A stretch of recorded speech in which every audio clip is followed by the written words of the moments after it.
kunci untuk anak muda nih mau investasi adalah diversifikasi. Tapi gue belum ketemu satu orang kaya yang gue kenal yang diversifikasi. Ya beneran kaya, ONHW. Iya. Nggak ada satupun yang gue kenal yang diversifikasi. Oke. Either misalnya dia properti mogul, dia kan ngomong kayak, oke gue bangun sini, properti semua. Dia jago di saham, dia saham sampai 1 triliun. Dia jago di misalnya bisnis apa, dia nggak pernah punya bisnis yang lain, emang di situ konsentrasinya.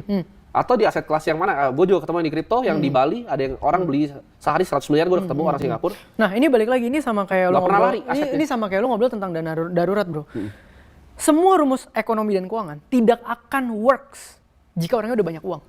Oke. Karena gue yakin ilmu ekonomi ini dibuat untuk orang yang lagi berjalan menuju ke sana. Oke. Kalau lu punya duit udah 100 M, lu mau diversifikasi, serah lo. Lu mau nggak invest? Ya serah mau drawdown lo. 20% juga 80 M gitu. Lu mau 100% man? Serah lo. Nah, Itu udah nominal yang kayak nggak usah diatur, serah lo. iya. Udah nggak bisa diatur. Ngerti nggak lu? Nggak ada teori yang akan. Tapi mereka dari awal untuk sampai segitu, mereka nggak pernah pakai diversifikasi. Nah, Mereka satu, kayak gue tau lu, Lu kalau lu mau ngomong reksadana segala macam, gue tau aset lu tuh bisnis sebenarnya. iya betul. Lu tuh konsentrasi banget. Bener. Jauh banget portfolio gue bisnis sama yang lain, bener. Iya, lu dalam. Bener. Lu kayak nyebur gitu lu satu. Bener. Nah, balik lagi makanya gini. Kenapa disebut kata diversifikasi oleh gini? Kita bedah ya, mayoritas orang Indonesia itu bukan entrepreneur, Pak. Tapi profesional. Oke. Profesional itu fluktuatif hidupnya nggak kayak entrepreneur. Oke. Stabil.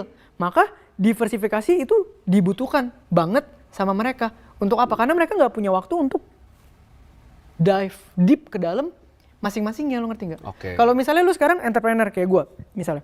Kenapa gue bisa concentrated di bisnis? Karena gue hidup 8 tahun di bisnis terus. Balik lagi kan, makin lo ngerti suatu hal, lu taruh di situ semua gitu. Kayak uangnya lu misalnya gue tahu bisnis lu pasti lebih gede karena lu bisa punya uang, let's say misalnya 3 miliar nih. Udah perlu beli saham A yang lu belum tahu ternyata isinya bagaimana. Iya. Lu mau dengan taruh di bisnis lu yang lu tahu puternya persis kemana lu puter. Nah, itu. Iya kan? Ya itu. Makanya ketika misalnya kalau orang bisnis, oh gue ada order buat gelas ini nih tim bulan depan, gue lagi dapet duit misalnya katakanlah sekian M gitu ya. Wah ini gue udah tahu nih 6 bulan ke depan demand-nya gede banget. Ya lu nggak mungkin taruh tempat lain, lu udah pasti taruh sini. Tapi apakah orang lain punya akses buat ini? Enggak. Apakah orang lain tahu ini? Enggak juga. Di uang berapa mulai dapat akses kayak gitu? Nah. Bukan uang kali ya, network. Oke. Gue setuju sih. Sebenarnya gue juga nyari uang udah kayak biasa. Karena kadang kita kan pasti bisa Dapat mendanai apa, gitu. paling? Ada orang dapat proyek kayak gini, punya uangnya nggak? Nggak punya. Nggak punya, nyarinya lu lagi. Iya, Lu mau iya. nggak tim patungan?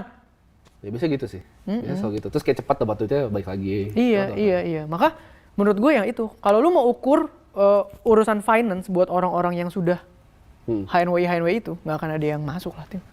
Perpuluhan aja nggak masuk. Nah iya, gue Ayo. perpuluhan 10% yang terlalu besar. Nah, 1 triliun perpuluhan 100 M. Nggak Gerejanya mungkin. goyang nggak?